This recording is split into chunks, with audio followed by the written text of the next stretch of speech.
Mimi ni Thomas Laizer, afisa sera na utetezi toka Shirikisho la Vyama vya Wakulima Wadogo Tanzania SHIWAKUTA. Kitu kinachowafanya wakulima wengi kupata uzito kwenda katika kilimo ekolojia, vipo vitu vingi, lakini niseme cha msingi sana ni ukosefu wa huduma sahihi za ugani zinazolenga hasa katika kukikuza kilimo ekolojia chenyewe.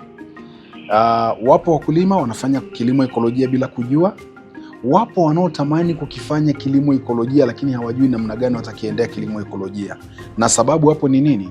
Msisitizo mkubwa umekuwa ukiwekwa zaidi katika tunasema kilimo cha kiviwanda au kilimo cha kisasa, conventional agriculture, badala ya kukazania kile ambacho ni kilimo ekolojia, kilimo ambacho wakulima wanakihodhi wenyewe, lakini kinajali mazingira, kinajali uendelevu wa mifumo ya chakula na inajali afya za wazalishaji na afya za walaji.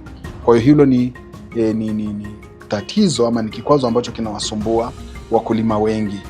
Tunatambua maafisa ugani wengi sasa hivi wamekuwa wakiwaelimisha wakulima kutumia mbolea za kiviwanda, kutumia sumu mashambani. Watu wanapenda kuziita dawa mashambani, lakini hizo ni sumu, badala ya kuhimiza wakulima kufanya kilimo ekolojia ambacho hata wakati mwingine rasilimali za uzalishaji katika kilimo ekolojia zinapatikana katika maeneo ya wazalishaji wenyewe.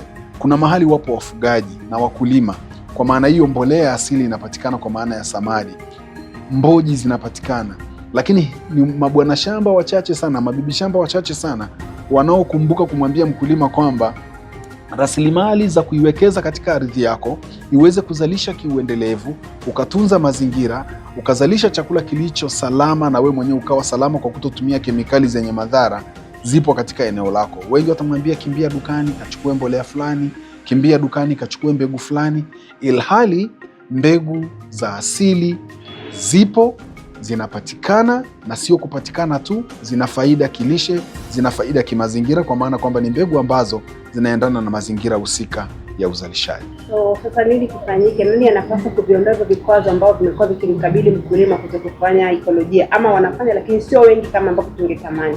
Tunahitaji mshikamano wa wadau wengi, kuanzia wazalishaji wenyewe, kwanza wakulima kutambua kwamba wana urithi mkubwa ambao wanaumiliki pasipo kujua. Lakini pamoja na hayo, mamlaka zetu kwa maana ya serikali ndio inayosimamia mitaala katika vyuo vya mafunzo ya kilimo, inapaswa kuingiza katika mitaala maafisa ugani wetu wajifunze mbinu za uzalishaji katika kilimo ekolojia. Kuna changamoto kubwa sasa hivi na wakabili maafisa ugani wanapokwenda kufanya kazi na wakulima wanaokifahamu kilimo ekolojia. Unakuta mkulima ana ujuzi zaidi kuliko afisa ugani.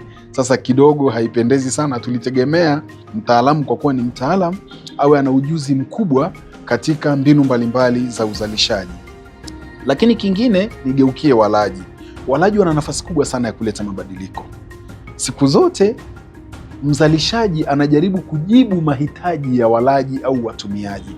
Kama walaji watahamasika, na kwa kweli kwa wito huu napenda kutoa kwa walaji wote tunaonunua vyakula masokoni, muulize huyo muuzaji hicho chakula anachokiuza kimezalishwa na nani, na kama hakijakutana na contamination, hakijapata mchanganyiko wa sumu labda katika michakato yake ya uzalishaji.